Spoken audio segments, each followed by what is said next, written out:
یہ بات انقلاب سے کم نہیں کہ وہ عوام جو پرائیویٹ ہسپتالوں سے علاج کرانے کی طاقت اور استطاعت نہیں رکھتے، اب انہیں ان ہسپتالوں سے مفت علاج کی سہولت میسر ہوگی۔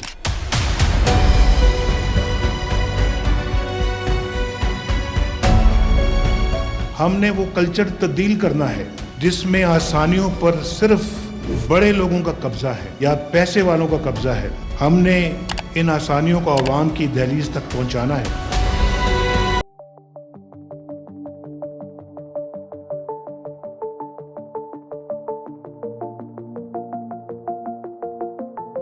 اور پھر یہ کوئی احسان نہیں ہے، یہ کوئی احسان نہیں ہے، یہ پاکستان کے عوام کا بنیادی حق ہے، اور یہ حکومت کی ذمہ داری ہے کہ وہ اس حق کو حقدار تک پہنچائے۔